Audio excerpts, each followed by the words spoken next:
Atenção Polos EAD. Após o top de 5 segundos, mais educação, ciência e tecnologia no ar.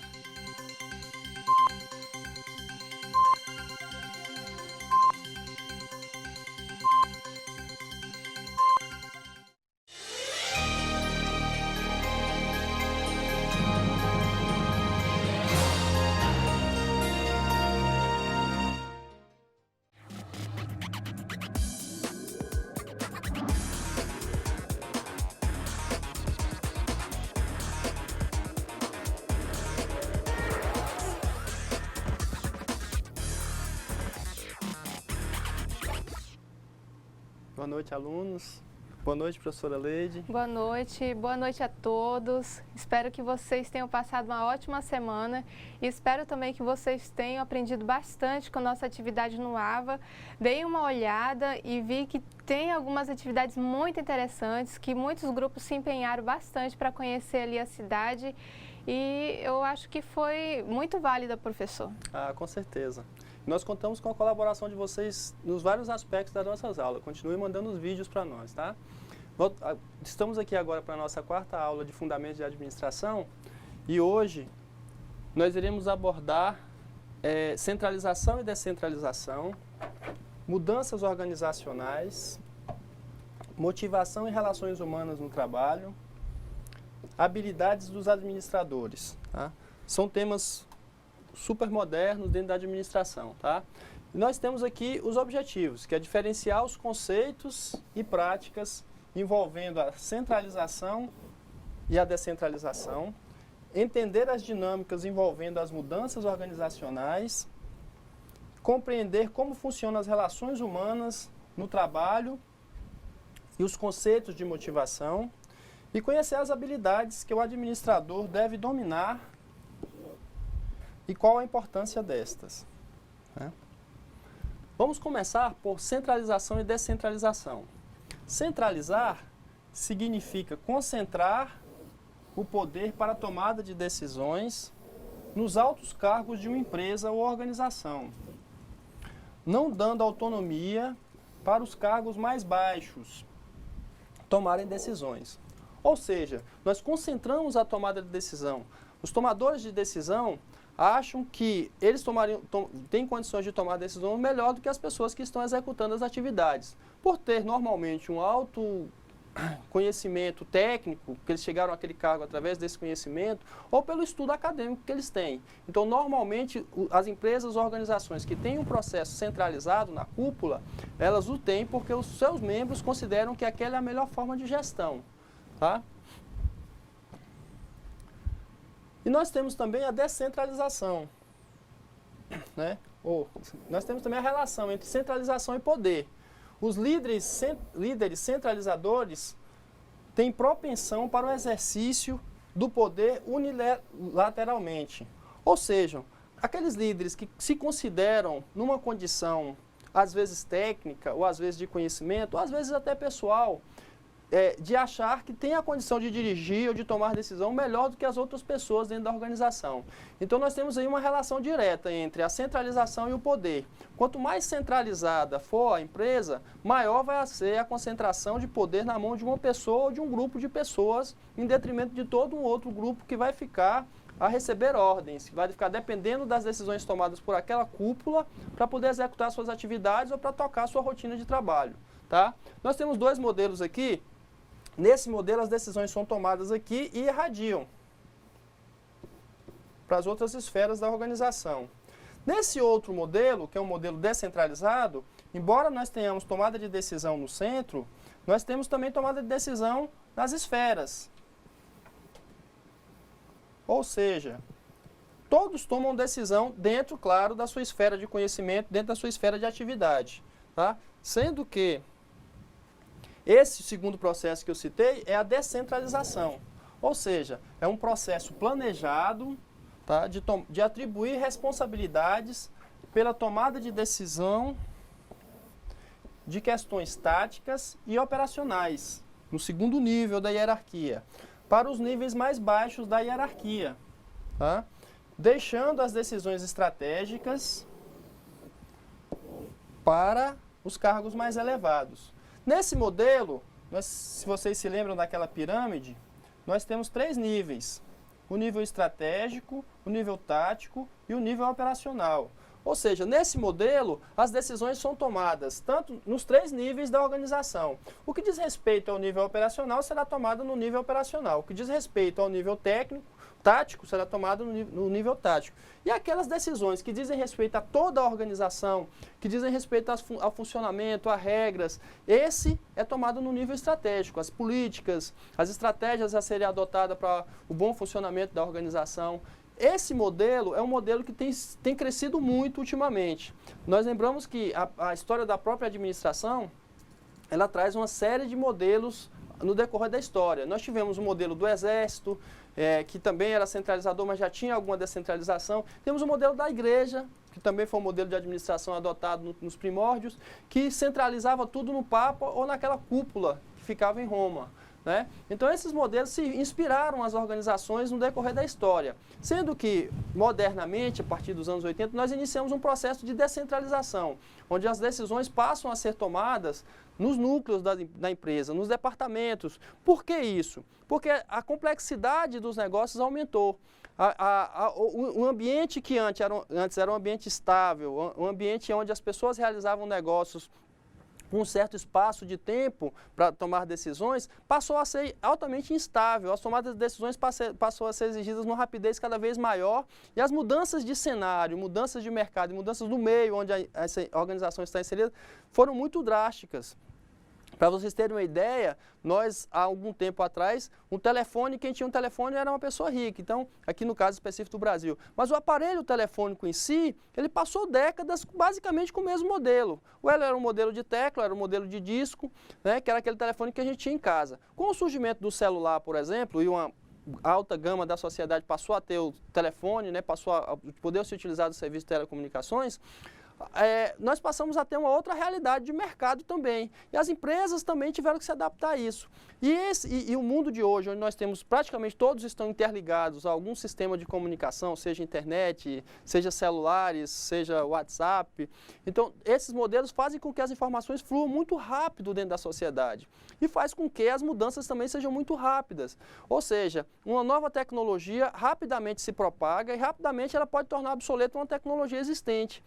E as organizações têm que estar preparadas para isso. E o processo de descentralização visa exatamente isso, que as tomadas de decisões sejam mais rápidas e atendam rapidamente também às necessidades do mercado, a necessidade das pessoas que estão consumindo os produtos daquela organização. Tá? Nós vamos passar agora, como eu já introduzi para vocês, para falar de mudanças, né? Para Xavenato, a palavra mudança significa ruptura, interrupção, variação, transformação, perturbação. Ou seja, a mudança ela é vista como um processo.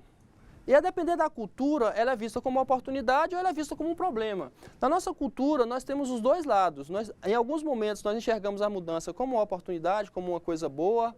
Né? Vídeo, por exemplo, política, às vezes chega um político novo, a gente enxerga que ali vai haver uma mudança, que aquilo é uma coisa boa. E às vezes enxerga como uma coisa ruim. Quando a gente está envolvido num processo e aquilo muda, se modifica, normalmente a gente tende a se retrair, a ver aquilo como uma coisa ruim, algo que não é muito agradável para nós. Então, esse processo de mudanças, ele hoje é constante na nossa vida. Todas as pessoas hoje passam por mudanças constantemente. Há um tempo atrás, os nossos avós, os nossos bisavós, eles passavam longos períodos sem ter nenhuma grande novidade, sem ter nenhuma grande mudança na vida deles. As coisas eram mais estáveis. Com o surgimento de novas tecnologias, esse processo passou a ser mais rápido. E as mudanças e as rupturas também, elas passaram a exigir um contínuo aperfeiçoamento das pessoas, um contínuo aperfeiçoamento das organizações. E as mudanças dentro das organizações são parte importante do processo de crescimento dessas. Nós temos uma charge aqui onde nós podemos mostrar claramente a questão da centralização e da descentralização.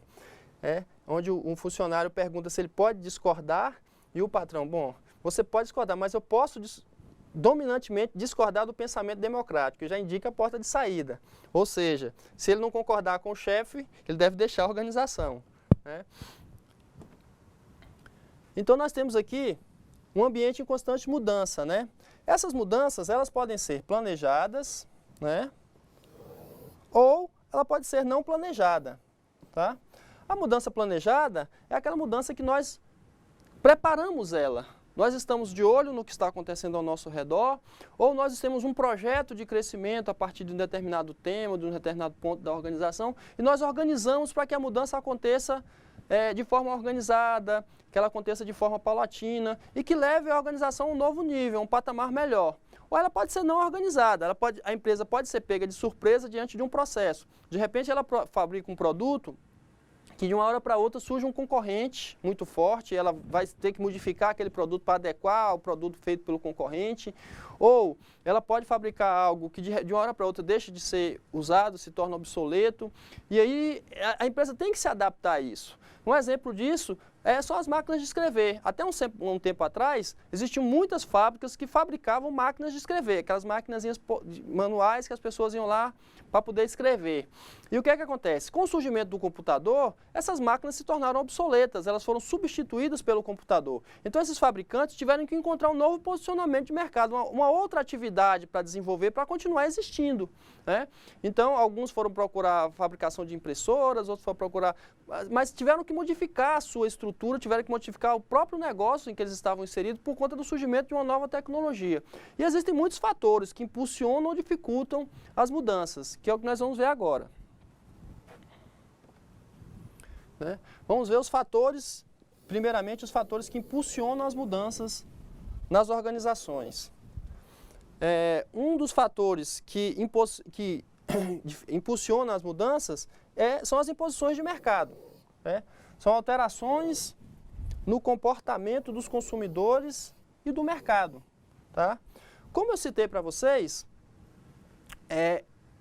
a questão do mercado ela é muito importante para as empresas. Nós vemos falando isso no decorrer do tempo. Então, as empresas devem estar atentas para o mercado, devem estar atentas para a realidade de mercado e antecipar as mudanças que possam vir a acontecer. Elas devem estar atentas ao que o concorrente está fazendo, devem estar atentas ao consumo dos consumidores em geral, vendo que sentido eles estão dando para as suas compras, como está a aceitação do seu produto por aquele consumidor, procurar entender como aquele consumidor enxerga a qualidade do meu produto, a utilidade dele para ele.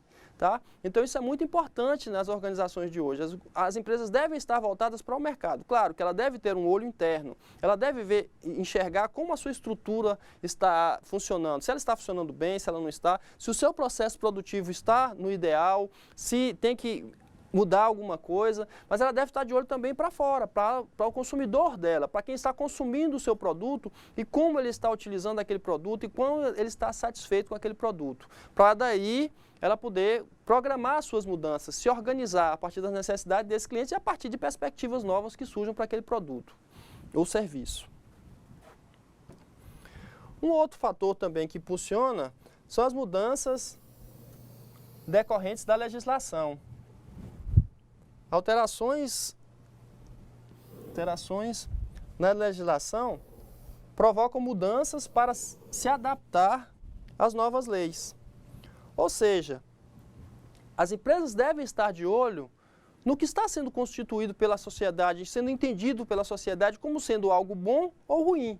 Um exemplo disso são as empresas de cigarro, que de uma hora para outra começam a viver uma série de restrições por conta de o cigarro ser considerado hoje um produto que faz mal à saúde das pessoas. E o próprio governo tenta de todas as formas dificultar o consumo do cigarro ou no mínimo restringi-lo àquelas pessoas que já, por terem o hábito de fumar, não conseguem largar esse hábito. Então o governo tenta dificultar, ele proíbe propaganda na televisão, ele proíbe divulgação em horários, em alguns veículos de comunicação, cria legislações para dificultar, então isso vai fechando esse mercado. Essas empresas devem estar preparadas para se adaptar a essa realidade.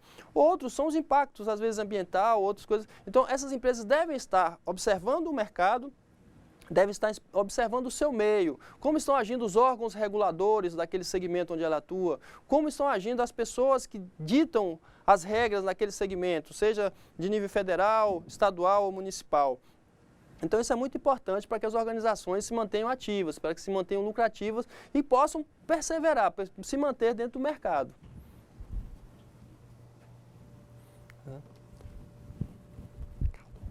Um outro fator também que impulsiona são as inovações tecnológicas, né?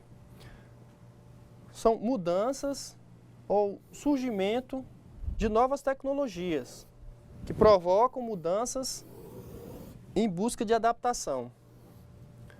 Como eu citei o caso do computador e da máquina de escrever, né, existem muitas outras. Por exemplo, antes nós tirávamos fotografia em rolos de filmes. Aí colocava-se o rolo de filme na máquina, se tirava a fotografia, depois tirava aquele filme, levava até um laboratório que ia revelar aquele filme e nos fornecer a fotografia. Então nós tínhamos que comprar a câmera fotográfica, comprar um rolo de filme, colocar na câmera e tirar as fotos, levar. Esse processo se alterou drasticamente. Com o surgimento da tecnologia digital, as câmeras passaram a não necessitar mais de filme. Elas guardavam em suas memórias as fotos que tirava. Então todo aquele processo de fabricação de filmes foi deixado de lado. Houve uma mudança abrupta. E ali, o produto central das grandes fabricantes, Fuji e Kodak, que era o filme, deixou de ser. Eles tiveram que explorar outros segmentos. Eles tiveram que explorar, por exemplo, a fabricação de máquinas digitais, né? Tiveram que explorar a venda do papel que ia ser impresso depois em alguns laboratórios, mas não mais o filme. Então eles tiveram que fazer uma mudança, tiveram que fazer uma adaptação em busca de um outro processo para continuar fornecendo os seus serviços, seus produtos para aqueles clientes. Isso é importante, as empresas devem estar atentas à sua realidade. Principalmente pelo fato de os concorrentes estarem lançando outros produtos, surgirem uma nova tecnologia que possa ser concorrente daquele produto vendido, ou que venha atrapalhar a venda daquele produto, ou principalmente para que ela possa adequar dentro do seu segmento de atuação as novas tecnologias, para que elas possam agir antecipadamente, elas possam pegar uma tecnologia que surge, que muitas vezes não tem muito a ver com o produto dela, e trazer para o produto dela, agregar aquela tecnologia ao seu produto, para que aquele produto possa ser comercializado com aquele valor agregado, com aquela diferença, com aquele diferencial. E isso vai fazer com que atraia novos clientes, vai fazer com que esse produto tenha uma aceitação maior e que atinja mercados que antes ele não atingia. Então é muito importante que as empresas fiquem atentas às mudanças, aos padrões tecnológicos que estão envolvendo no mercado. Isso tanto diz respeito ao local onde ela está, no município ou no estado, como no país onde ela está, como no mundo. Nós vivemos em um mundo globalizado. E esse mundo globalizado faz com que nós tenhamos que estar antenados com as outras realidades, com as realidades que surgem em outros países, com as realidades que surgem em outras esferas de produção, às vezes uma coisa que não tem nada a ver com o produto da empresa, mas surge algo que pode agregar ao produto ou serviço dela, ela deve ir lá e buscar e trazer para si. Tá? Outro fator também são alterações no organograma, que são mudanças decorrentes do crescimento, diminuição ou terceirização de serviços, tá? Ou etapas do processo produtivo. Ou seja, as empresas elas não são estáticas, elas não estão paradas imóveis, elas estão em processo. Se elas estão sendo bem-sucedidas no seu trabalho, na sua atividade, elas vão crescer. Ao crescer, elas vão demandar uma estrutura diferente. Essas estruturas diferentes alteram a forma de agir, principalmente internamente dessas organizações. Então, se eu não tinha um departamento de marketing, pode ser necessário que eu passe a tê-lo. Se eu não tinha um departamento jurídico, pode ser necessário que eu passe a tê-lo. Então, isso é importante que as empresas, ao perceberem o seu crescimento, elas se estruturem, elas se organizem, para que a mudança seja planejada, para que a mudança ocorra de forma natural e que as pessoas que estão envolvidas nos processos, que elas possam sim ter tempo de se preparar e se adequar àquela realidade. E muitas vezes aproveitar aquela realidade para crescer dentro da organização, para apresentar o seu diferencial enquanto indivíduo daquela organização que possa ser aproveitado de uma forma melhor. Tá? Então isso é muito importante no processo de crescimento das empresas, que elas estejam atentas a essa realidade, porque muitas vezes ela cresce e não percebe que já tem necessidade de algo que ela passou a ter. E aí só quando ela tem uma dificuldade ou surge um problema é que ela percebe que aquilo ali está fazendo falta dentro dela.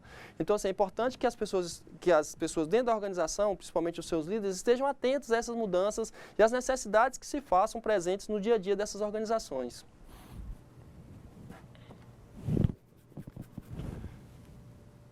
Outro fator também é a busca por desenvolvimento sustentável, ou seja, a adoção de práticas sustentáveis para manter seus consumidores ou atender legislações. Tá? O meio ambiente hoje é fator primordial para o mundo, não é, professora? Para as empresas, principalmente aquelas que afetam de alguma forma a comunidade ali ao redor. Empresas que produzem aqueles produtos de cimento, empresas grandes que precisam desmatar um pouquinho do meio ambiente, extrair alguma coisa do meio ambiente para fazer os seus produtos. Então, assim, a ecologia, o ambiente, a natureza, é um assunto, professor, bastante em voga, né? É fator decisivo no processo produtivo e é importantíssimo que as organizações estejam atentas a essa realidade. Nós temos que entender que nós precisamos do meio ambiente para sobreviver. O que está dependendo aqui não é se a empresa vai ter lucro ou se vai ter prejuízo, mas é a sobrevivência do nosso planeta, é a sobrevivência de tudo que está ao nosso redor. E nós temos que entender que nós somos uma geração, que depois de nós virão outras gerações, e que essas gerações têm tanto direito a esse meio ambiente que aí está, quanto a nossa tem. Se nós destruirmos o que está aqui, a próxima geração não vai ter como usufruir disso. Então é importante que nós tenhamos consciência enquanto consumidores de produtos que sejam ambientalmente saudáveis e as organizações têm que ter consciência de que os produtos que elas fabricam têm que ser ambientalmente sustentáveis, que preservem o meio ambiente, que contribuam para a melhoria da qualidade de vida das pessoas. Isso tudo é um processo muito importante. E as empresas que não estão atentas a esses detalhes hoje em dia estão sendo severamente punidas, seja pela legislação ambiental através do governo, seja pelos consumidores que deixam de consumir aqueles produtos, que param de comprar aqueles produtos porque eles, de certa forma, não atendem a uma das exigências desses consumidores, que é uma qualidade de vida, que é um meio ambiente saudável, que é um meio ambiente adequado para a sua vida e, principalmente, um meio ambiente preservado para as futuras gerações. Nós temos que entender que as próximas gerações, elas irão nos cobrar sobre isso. Elas irão nos cobrar daquilo que nós fizemos hoje para evitar que houvesse uma degradação maior. Os nossos filhos e netos irão nos cobrar disso. Então é importante que nós tenhamos essa atenção, estando dentro da organização, procurando preservar o meio ambiente, ou seja, como consumidores, evitando que o meio ambiente seja devastado, seja destruído por organizações que não têm essa consciência. Agora, professora, nós iremos falar das resistências. Até o momento tudo estava bom, a gente está falando só das coisas boas, daquilo que impulsiona, daquilo que faz com que as empresas mudem, se desenvolvam. Agora nós vamos falar do outro lado, porque existem fatores que também dificultam, né, essas mudanças dentro das organizações. Vamos começar aqui, que no geral as pessoas e as organizações, elas são resistentes à mudança, pois acreditam que o mundo como estão fazendo como estão fazendo as coisas é o modo mais adequado. Normalmente, isso é uma questão de cultura dentro da nossa casa. Normalmente, o nosso pai sabe mais do que nós. E normalmente, o nosso pai fala assim, não, faça do jeito que eu faço, porque eu já fiz e eu sei que vai dar certo. Então, isso é uma questão que nós crescemos acostumados com isso. Nós temos que respeitar os nossos pais no sentido de que eles sabem mais do que nós, podem nos aconselhar. Então, pela vivência deles, aquele é o processo correto. Mas nas organizações e na vida nem sempre é assim. E às vezes algo que era correto em um tempo, em outro tempo já não é. Há um tempo atrás, por exemplo, fumar era algo que dava um certo glamour para as pessoas. As pessoas se tornavam mais importantes pelo fato de fumar, pelo fato de estar demonstrando aquilo. Hoje em dia é o contrário. Quem fuma é uma pessoa que já não é bem vista. As pessoas até às vezes evitam estar próximas porque a fumaça do cigarro incomoda ou porque provoca doenças. Então assim, coisas que eram antes uma coisa boa, hoje já não é. E assim como esse exemplo, existem muitos outros. Então, nas organizações também, é assim, não é, professora? Então, professor, eu fico me perguntando, e eu acho que vocês aí na sala devem estar se perguntando, né? Mas mudar, às vezes, assusta. Por que as pessoas têm tanto medo de mudanças?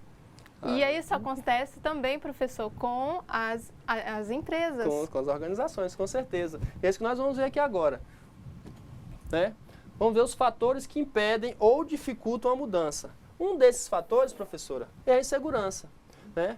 Normalmente, o ser humano teme as mudanças, por acreditar que a mudança levará ao desconhecido, causando uma condição imprevisível. Nós crescemos com a consciência de que aquilo que está ao nosso redor, aquilo que nós conseguimos observar, é seguro, é algo bom, é algo tranquilo. Então, começamos a ver o mundo a partir dessa perspectiva. E aquilo que sai daquela realidade nos assusta.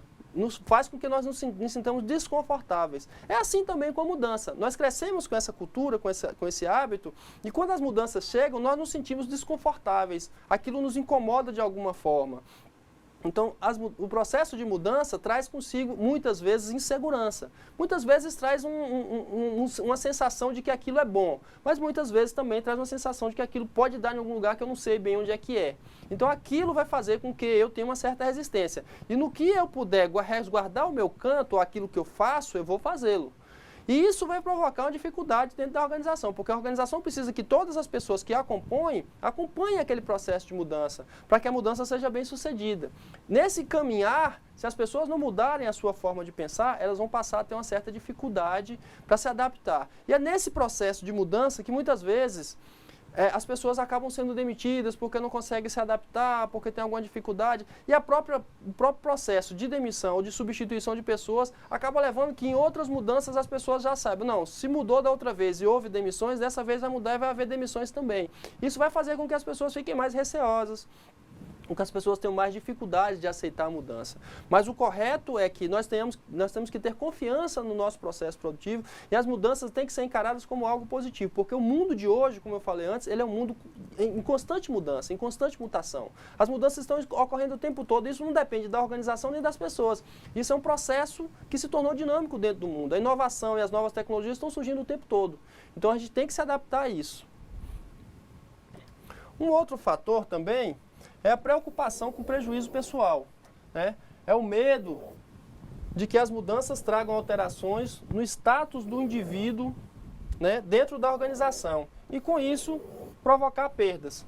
Aquilo que eu estava falando, muitas vezes eu tenho meu espaço ali dentro da organização, eu já sei como fazer aquelas coisas, e aí surge uma nova máquina que vai fazer um trabalho parecido com o que eu fazia antes, porém vai ter uma produtividade maior. Só que agora eu já começo a ficar com medo. Será que se aumentar essa produtividade não vai ter que reduzir o quadro? Ou será que eu vou ter que modificar minha forma de fazer? E aqui eu tinha essas regalias, será que eu vou continuar tendo? Então essas coisas vão provocar insegurança nas pessoas, vão provocar um medo de perder aquele status que eu tinha, que eu sabia fazer daquele jeito e agora de repente esse processo novo pode ser que não permaneça dessa mesma forma, outras pessoas também saibam. Mas as pessoas devem entender que quando elas participam do processo de mudança e elas aprendem e se dedicam a aprender aquele novo processo, elas tendem a crescer dentro das organizações, porque as organizações precisam das pessoas e o processo evoluindo, elas vão ser aproveitadas em outras esferas dentro da organização. É preciso que ela se engaje dentro daquilo, porque a resistência produz o contrário do que ela está achando. A resistência que ela pensava que ia preservar o trabalho dela, muitas vezes pode provocar a sua demissão.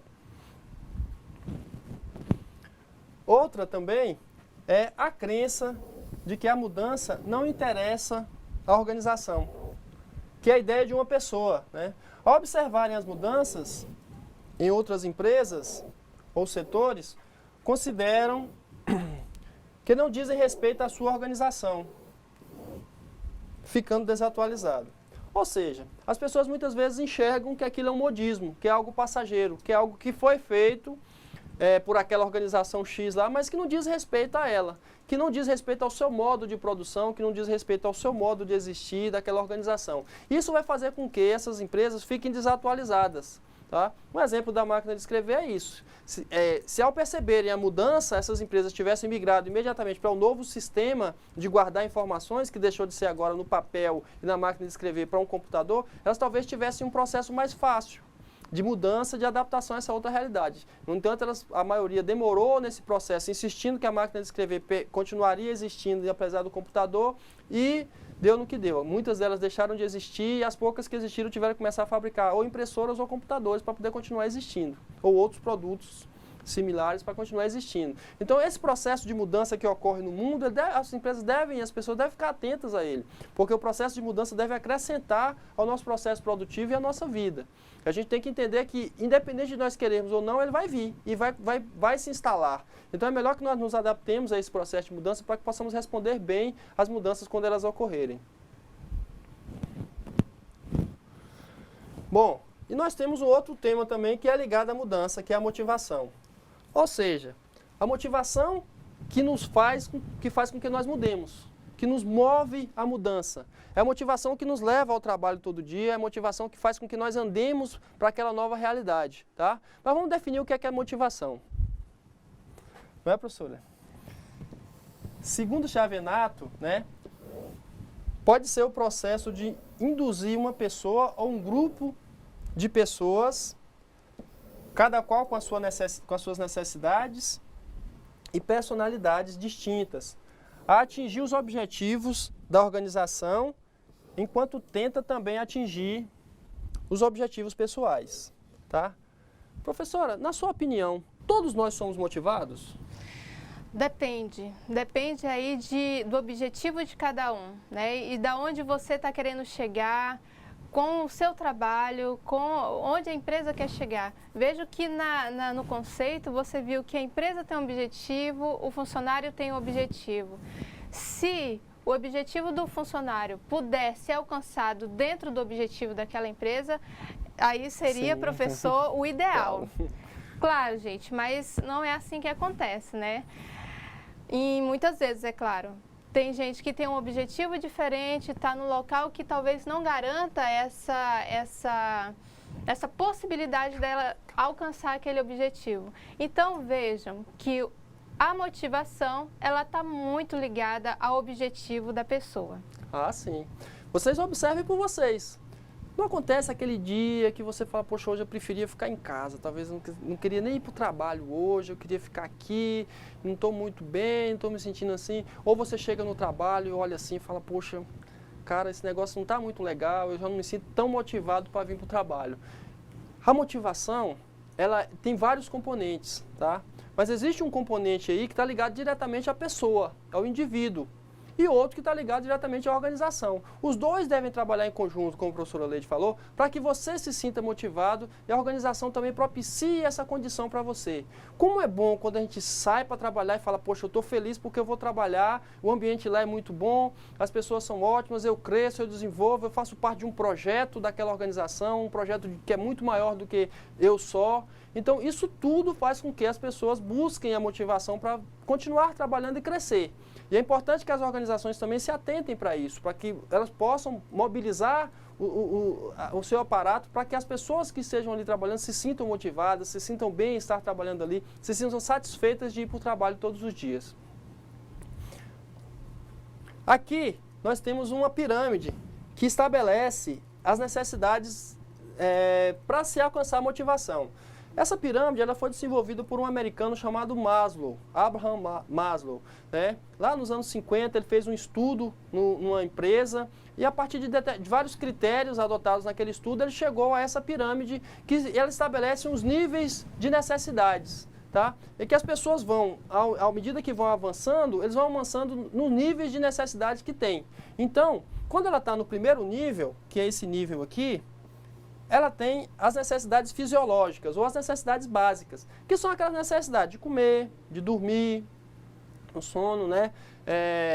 O sexo, são necessidades inerentes ao ser humano, são necessidades básicas que qualquer ser humano tem. Num primeiro momento, os seres humanos têm essas necessidades para serem atingidas. Depois que eles atingem essas necessidades, eles vão passar para as necessidades de segurança. As necessidades de segurança são aquelas voltadas para a proteção, para a defesa, para o abrigo, né, para a sua casa. Depois que eles atingem as necessidades fisiológicas e as de segurança, eles vão passar para as necessidades sociais, tá?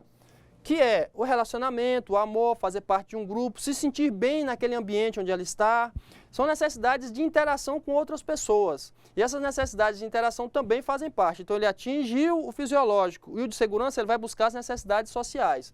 Após alcançar essas necessidades sociais, ele vai passar para as necessidades de autoestima ou de estima, que seja autoestima, reconhecimento, status, que é quando ele começa a ser visto pelos outros de uma forma e ele quer ser visto daquela forma pelas outras pessoas, dentro da organização e fora dela, né? Então ele vai buscar alcançar, atingir e alcançar e suprir essas necessidades de estima. Depois que ele conclui essa necessidade de estima, ele vai buscar as necessidades de autorrealização, que são as de desenvolvimento pessoal e de conquista. Nesse momento, ele já está num nível onde ele já está buscando algo que já não é mais a sobrevivência, como ele estava buscando lá nas necessidades fisiológicas. Ele já está buscando algo que ultrapassa isso. Ele já conseguiu alcançar aquele status e agora ele quer desenvolver algo que seja grande, que ajude muitas pessoas ou que alcance um determinado resultado muito grande. Então essas pessoas começam a enxergar o mundo de uma outra forma, a partir de outra realidade, tá?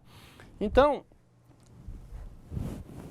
nós temos aqui que a motivação é um estado pessoal e intransferível, tá? Ninguém tem o poder de motivar ninguém. Isso é importante que seja dito. Embora as organizações ou ninguém tem o poder de motivar uma outra pessoa, mas as organizações podem contribuir, as pessoas podem contribuir para que haja motivação no ambiente de trabalho. Um exemplo disso é quando você trabalha num local onde tem muitas pessoas e você tem muita dificuldade para fazer as suas atividades, sempre está tendo problemas, sempre você tem que estar contornando situações mais drásticas. Então aquilo vai desmotivando a realização das suas atividades, a realização dos processos que estão incumbidos a você, e você começa a se sentir mal. Mas pelo contrário, quando você está num ambiente onde as pessoas gostam de trabalhar, onde elas colaboram umas com as outras, onde elas contribuem para que o processo seja bom, você se sente bem naquele ambiente. Aquele é um ambiente que colabora para o seu crescimento e automaticamente também você vai se sentir motivado para trabalhar ali. Tá? Como está dito aqui, entretanto, o líder pode e deve transmitir entusiasmo, emocionar e estimular a sua equipe. É função do líder fazer isso. É função da organização se preocupar com isso. É sua função, enquanto ali está, se você estiver liderando uma equipe, que as pessoas que ali estejam tenham suas necessidades atendidas dentro dos limites da organização. Que você possa entender o que aquelas pessoas estão sentindo e passando, que você possa contribuir para que elas se motivem, para que elas se sintam melhor dentro daquela organização. Tá? Um outro item que nós temos aqui é o ciclo de motivação, ou o ciclo motivacional. Tá? Você veja que ele nasce numa situação de equilíbrio. Tá? Aí surge um estímulo ou um incentivo, desse estímulo ou incentivo surge uma necessidade, você passa a desejar ou procurar ou querer aquilo, tá? Aí vai surgir uma tensão, que é um momento em que você está necessitando de algo, mas não tem aquele algo ainda para suprir aquela necessidade. Aí você isso vai gerar um comportamento ou ação. Ou seja, a pessoa vai se mover no sentido da satisfação daquela necessidade, de atender aquele desejo. Tá? Quando ele alcança a satisfação, tá? Ele sai dessa fase para essa, ele retorna ao equilíbrio, ele retorna ao estágio inicial. Ou seja, eu inicio num estado de equilíbrio, surge a necessidade, eu vou fazer com que aquela necessidade seja suprida para me retornar ao meu estado original de equilíbrio. Só que eu agora já estou num outro estágio, porque eu alcancei algo a mais na minha vida. Então a motivação ela é esse processo constante e contínuo. Você nunca para de se motivar e você nunca deve enxergar a necessidade de se motivar como sendo algo do passado. Ela é sempre uma necessidade presente e futuro, porque você deve olhar para o seu futuro como uma perspectiva de realização. E a realização vai se dar se você tiver motivação para realizar. Você precisa agir, você precisa ter uma ação. E essa ação vai fazer a sua realização. Então é importante que você se enxergue como um elemento dentro de uma questão maior, enxergue as suas necessidades e as necessidades da organização a partir de uma perspectiva de desafio, que você tem que alcançar, que você tem que fazer acontecer. Aqui está uma definição para todos os estágios. Nós temos que o equilíbrio é o estado inicial, ou seja, a pessoa ainda não recebeu os estímulos. Tá? O estímulo ou incentivo é a situação que cria uma mudança no ambiente ou nas emoções da pessoa. Ela vai sentir algo diferente, ela vai sentir uma necessidade, ela vai ver algo que ela desejou, né? Então, aí vai surgir a necessidade, que é uma lacuna a ser preenchida. É algo que eu preciso ter para me satisfazer, a partir daquela necessidade que eu tive, que veio do incentivo. Então, vai surgir uma tensão. A tensão é aquilo que aquela insatisfação que a gente sente quando a gente quer algo e não tem.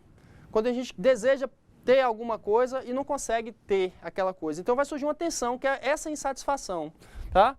Daí vai gerar um comportamento ou ação, tá? Que é a busca pela satisfação. Se eu não tenho algo, eu vou buscar trabalhar mais, por exemplo, para comprar, se for isso. Ou eu vou buscar me melhorar para alcançar uma nota melhor, ou eu vou buscar um comportamento diferente para que as pessoas se agradem mais de mim. Então eu vou agir, eu vou fazer algo para que aquela necessidade minha seja suprida. tá? E, finalmente, eu tenho a satisfação, que é o alcance do objetivo. Ou seja, eu alcancei aquilo que eu desejava. Eu tive a necessidade, eu fui com a ação e agora eu alcancei aquilo que eu estava almejando, que eu queria. Aí eu volto para o meu estágio inicial de equilíbrio até surgir novamente um estímulo. Esse estímulo vai fazer com que eu volte novamente todo esse processo. Ele é um ciclo, tá? E no trabalho, existem algumas formas de nós incentivarmos a motivação, de nós incentivarmos esse processo de mudança nas pessoas. Não é isso, professora? É isso. Tem duas técnicas aí, dois tipos de recompensas que a gente pode estar fazendo com os nossos funcionários, com os funcionários da empresa, enfim, para auxiliar, para dar aquele start, aquele início, né, da boa motivação ou do bom funcionamento do servidor, do funcionário na empresa. São elas as recompensas materiais e as simbólicas. Ali a gente tem as recompensas materiais. É toda a remuneração em dinheiro, comissão, bônus, prêmios oferecidos pelas empresas por resultados alcançados pelos colaboradores. Então, vocês vejam que as recompensas materiais, ela prescinde mesmo de algo físico, né? O funcionário ser recompensado por aquilo de forma financeira, receber a mais, enfim, ser remunerado a mais por um trabalho a mais que fez, por alguma comissão que participou. Então, vocês vejam que isso aí é prático, é físico, né, professor? Exatamente. Então, nós temos também as simbólicas, tá? Que são os incentivos não tangíveis, aquilo que não se pode pegar, que a empresa dispensa aos colaboradores e podem ser elogios, reconhecimentos, progresso profissional, etc. Nós temos um exemplo aqui onde um cumprimenta o outro, né? Na nossa figurinha. Então, o que é que acontece? Quando eu recebo uma recompensa material, aquilo também me agrada. Claro, se aquilo for um objetivo meu, aquilo vai resolver, preencher aquele vazio que estava tendo ali na etapa anterior. Mas se não, se eu já estiver no outro nível, no nível social, muitas vezes um reconhecimento, um prêmio que eu recebo, não um prêmio em dinheiro, mas um prêmio, uma medalha com valor simbólico, né? E vai ter um valor para mim maior do que receber um dinheiro, do que receber uma premiação. Porque aquilo que eu estou buscando naquele momento ali é que as outras pessoas reconheçam o meu trabalho, a minha importância dentro daquela organização. O fato de eu estar presente ali faz diferença. Isso muitas vezes tem um efeito motivador maior do que a própria recompensa material. Mas o ideal é que o chefe ou a pessoa que esteja à frente daquele processo, ela identifique naquela pessoa quais são as suas necessidades. E, se possível, una as duas. Ele tem a recompensa material diante de uma plateia, diante de um grupo de pessoas que vejam que ele está recebendo aquilo ali como uma recompensa pelo trabalho dele e que elas também podem alcançar aquele objetivo, tá? Que também amanhã pode ser ela que esteja ali à frente recebendo aquele prêmio, aquela recompensa. Uma das coisas que as pessoas fazem muito hoje é oferecer viagens, né? Às vezes oferecer um prêmio em dinheiro, como forma de recompensar pelo exercício, pelo esforço das pessoas naquela atividade, tá? Agora nós vamos tratar das habilidades dos administradores, tá? Como administradores, né? Administrador aqui não é aquela pessoa que fez faculdade de administração. Administradores é aquelas pessoas que estão à frente de organizações. Elas devem ter habilidades específicas para desempenhar bem o seu trabalho, para desempenhar bem o seu papel dentro das organizações. E para isso, a gente cita duas situações, onde ela deve ter habilidades e conhecimento, né? Sendo que o conhecimento é o somatório de todas as informações que foram adquiridas ao longo da vida pessoal e profissional daquela pessoa. Ou seja, o fato ou a condição de somar conhecimento, de somar, de agregar conhecimento cada vez mais, tá? Então, esse processo, né, de somar informações, transformando elas em conhecimento, vai fazer com que aquele profissional cresça, com que aquele profissional possa realizar atuações dentro da empresa ou da organização que vai dar a ele uma condição diferente ali dentro. Ou as habilidades, tá? Que são as potencialidades que cada pessoa possui para a execução de tarefa ou atividade na vida pessoal e profissional.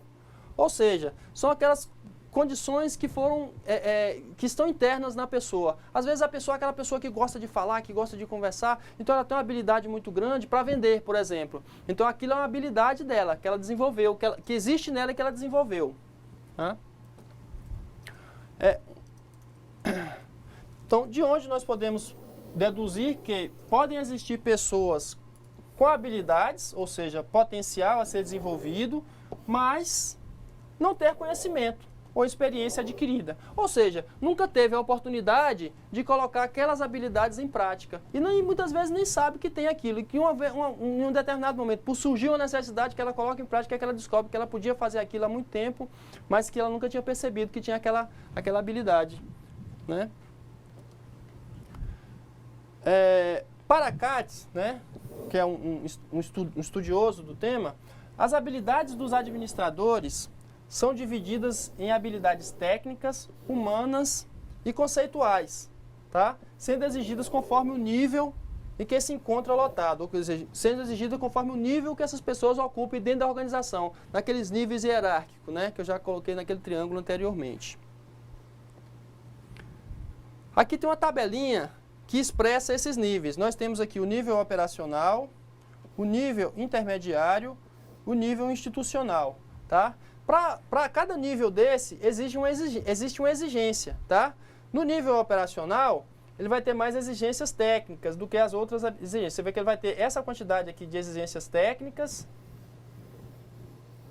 essa quantidade aqui de exigências humanas, ou habilidades humanas, e essa daqui de habilidades conceituais. Não precisa tanto de habilidades conceituais, ele precisa mais de habilidades técnicas. Já no nível intermediário, ele precisa um pouco de cada uma, no mesmo nível, tá? Basicamente, ele vai ter que ter conhecimento técnico para ele atuar aqui na gerência, mas ele tem que ter habilidades humanas para gerir essas pessoas que estão aqui e tem que ter habilidades conceituais para poder entender o que é que se quer alcançar, qual o objetivo a ser alcançado. E no nível institucional, tem que se ter um pouquinho de habilidades técnicas, também habilidades humanas, mas principalmente conceituais, porque nesse nível, as pessoas que fazem parte da organização estarão tomando decisões mais centrais, que dizem respeito a toda a organização, e não só aos funcionários ou não só à produção. Tá? Aqui está uma explicação sobre as habilidades. As habilidades técnicas, tá, são atividades práticas e operacionais que os colaboradores desempenham rotineiramente, sendo compostas por poucas atividades administrativas. Normalmente, as habilidades técnicas são as habilidades de operar, de pegar e de fazer. Tá? Existe algum processo administrativo ali de conjunto? Sim, ele existe, mas ele é em menor grau. A maior parte do processo diz respeito à operacionalização de máquinas, de equipamentos, ou à feitura de algo. Tá? As habilidades humanas, né, são as habilidades ligadas ao relacionamento interpessoal no trabalho, tá? Como a comunicação, o trabalho em equipe, a sinergia entre as pessoas, a motivação, relacionamento entre as chefias e os demais cargos na organização. Dizem respeito às relações entre as pessoas. Ele está no nível intermediário porque é o nível de gerência, é o nível em que ela vai gerenciar as pessoas que estão executando lá no operacional. E, ao mesmo tempo, vão ter contato com o nível estratégico para definir como vamos fazer aquelas atividades ali embaixo, qual a melhor forma de fazê-las, discutir com eles e discutir com os operacionais. Então, por isso que elas têm que ter essas habilidades humanas, porque elas trabalham basicamente se relacionando, seja no nível acima, seja no nível abaixo. E as habilidades conceituais são as habilidades voltadas para a tomada de decisão e o planejamento dentro da organização. Ou seja, são as habilidades voltadas para enxergar a organização como um todo, as suas necessidades, no que elas necessitam as estratégias, no que necessita enxergar o mercado, enxergar o meio ambiente, o meio onde ela está inserida, enxergar a legislação, para trazer aquilo para dentro da organização e transformar em políticas internas que vão fazer com que o processo esteja adequado a essas necessidades e essas realidades. Tá? Então, é importante as habilidades conceituais porque elas levam a empresa, sai de dentro, para de enxergar a si próprio e começa a enxergar o que está em redor e enxerga a si próprio dentro daquele contexto. Então é uma habilidade muito mais ampla, muito mais aberta. As pessoas que ocupam esses cargos devem ter conhecimento técnico, humano mas principalmente conhecimento humanista, que entendam o contexto onde elas estão inseridas, ou como aquela sociedade está caminhando, para que elas possam trazer essas informações para dentro da sociedade e transformar aquilo em produtos, em serviços a serem oferecidos para aquela sociedade. Retornar para a sociedade aquilo que a sociedade lhe oferece. Tá? Bom, nós agora temos uma atividade em sala, não é, professora? Sim, umas 10 perguntinhas para vocês memorizarem, discutirem em sala cada tópico desse. E eu aguardo vocês aqui no chat com as respostas. Daqui a 20 minutinhos a gente volta. Caprichem, hein?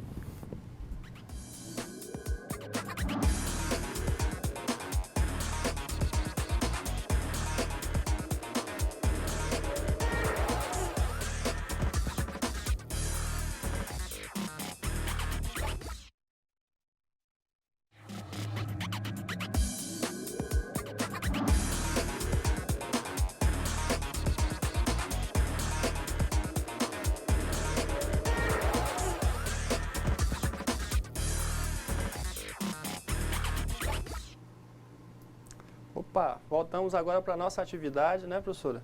E aí, professora, muitos e-mails, como é que estão os polos aí? Eles estão ativos aqui participando, Guajará-Mirim, Cacoal, mandando resposta. Então... Um abraço para todo mundo, obrigado, tá, pela colaboração de vocês. E vamos seguir, né, vamos corrigir. Vamos lá. A questão 1 pede uma definição para centralização, né? Assim, no geral, é uma concentração de poder, né, nos níveis mais altos da organização, né, dificultando a tomada de decisão nos níveis mais baixos da organização. Ou seja, como nós já havíamos dito, quando se concentra o poder nos níveis mais altos da organização, os níveis mais baixos passam a depender dos níveis mais altos para tomar decisão.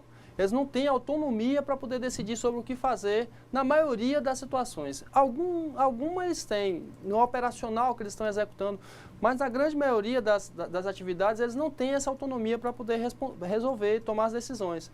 E o que acontece? Ficam dependendo dos níveis superiores. Como são muitos no nível mais baixo e poucos no nível superior, nos níveis mais altos, o que vai acontecer é que aqueles poucos que estão nos níveis mais altos têm que tomar várias decisões e os de baixo, nos níveis operacionais, ficam esperando.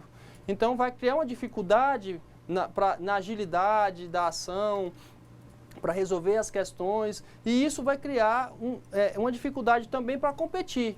Por quê? Porque se eles têm dificuldade para tomar decisão na hora de executar suas atividades, isso quer dizer que vai demorar também para soluções chegarem ao mercado. E as pessoas que estão consumindo muitas vezes não vão ter a paciência, e se o concorrente for mais ágil, com certeza ele vai ganhar aquele consumidor e a empresa acaba perdendo ele. O que é que responderam para a questão 2 aí, professora? Descentralização. Descentralização. Bom, professor, essa aí o pessoal não encaminhou alguma resposta. Tá, mas vamos colocar aqui que é a distribuição do poder pelos diversos níveis da organização, possibilitando aos níveis tático e operacional tomarem as decisões desses níveis. Ou seja, os dois níveis, o nível intermediário e o nível de baixo, o nível operacional, eles passam a ter autonomia. Isso quer dizer que eles podem fazer o que quiser? Não. Eles têm autonomia para decidir sobre determinados temas ligados às suas áreas. Se está no processo produtivo, tomar as decisões ligadas ao processo produtivo. Isso não quer dizer também que os níveis estratégico, o nível estratégico não tenha conhecimento do que está acontecendo ou não acompanhe. Ele acompanha. Ele vai ter um sistema de informação que vai possibilitar para ele saber o que está acontecendo naqueles outros níveis. Lembrando que a questão da centralização e da descentralização, ela é característica de organizações, ou seja, tem organização que vai ser mais centralizada, outras vão ser mais descentralizadas, tá? E normalmente, quanto maior a organização, mais descentralizadas são as tomadas de decisão. Ou seja, os níveis operacionais e táticos vão ter uma maleabilidade maior para tomar as decisões, para chegar a determinados conceitos, a definir sobre determinados temas, ficando para a cúpula dessas organizações somente as tomadas de decisão estratégica no nível que atinja toda a organização.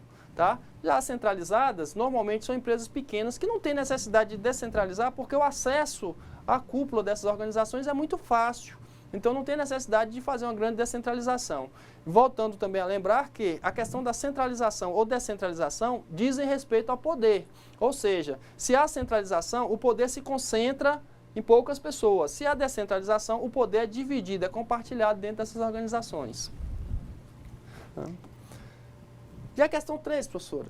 Então, olha, Guajará-Mirim respondeu que os fatores que impulsionam as mudanças na organização é a imposição do mercado, mudança decorrente da legislação, alteração no organograma, busca por desenvolvimento sustentável.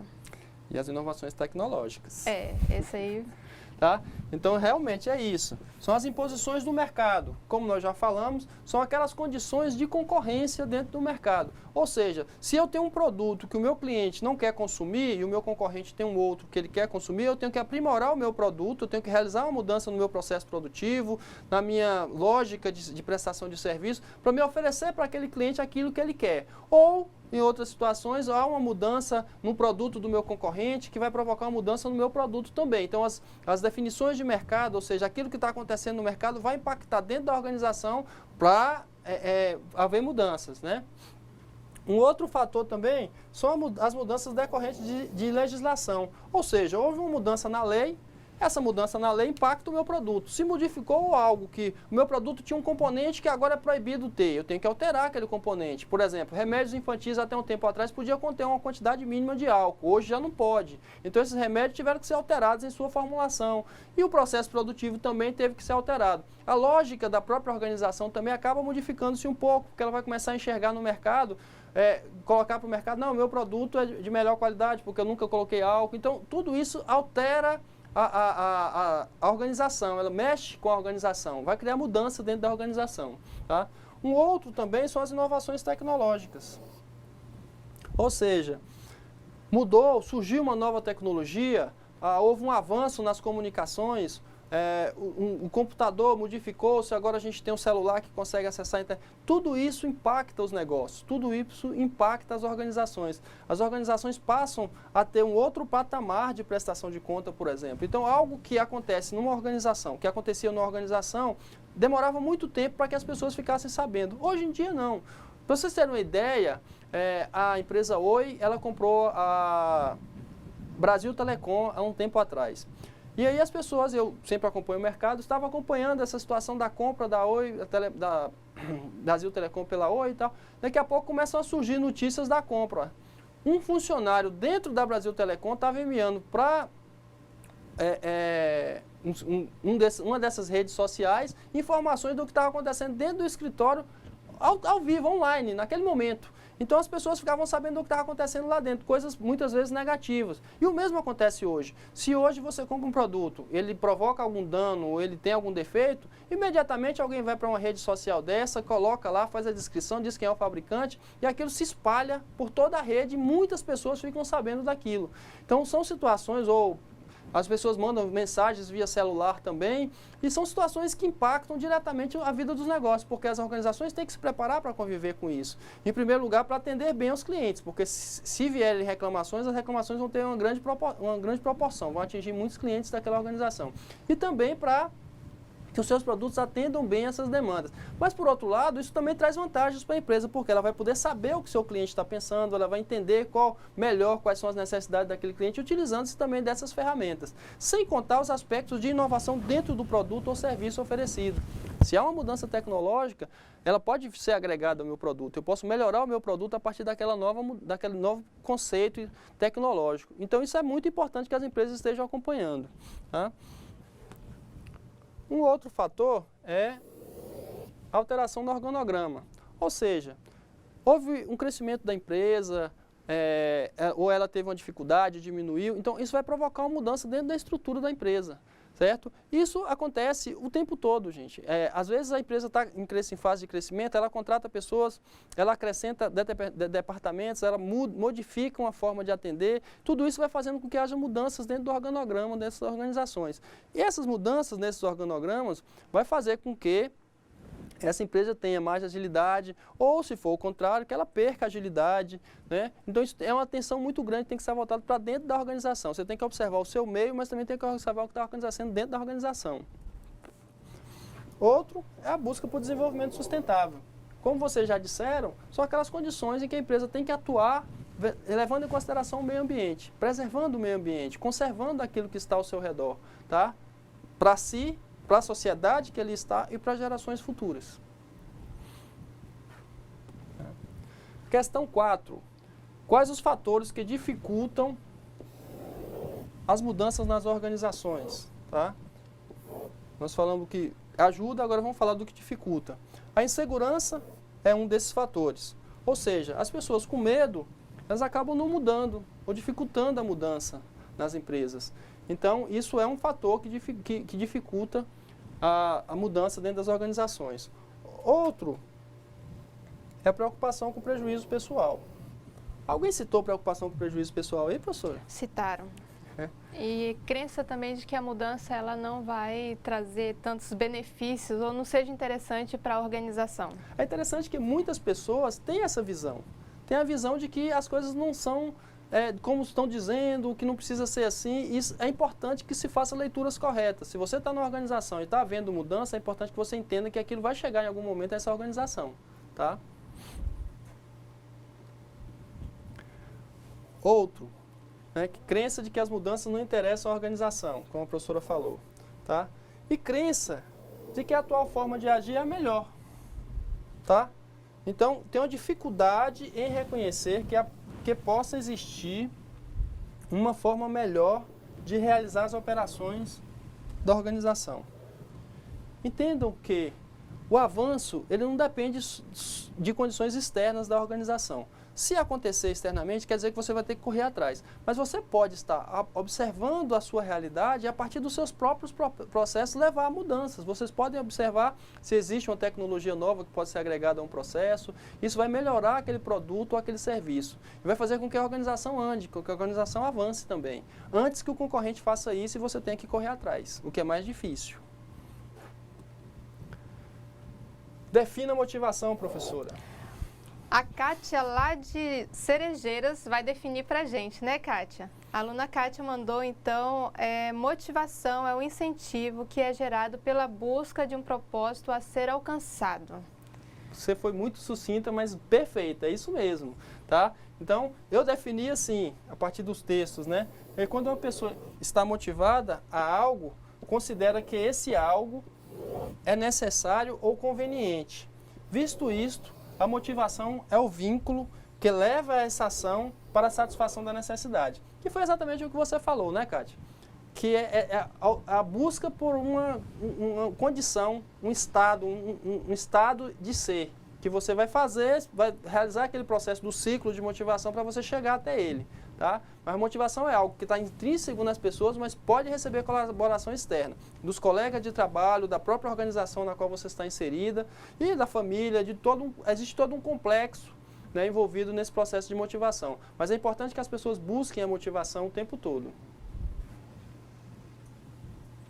Questão 6. Quais as etapas do ciclo de motivação? Né?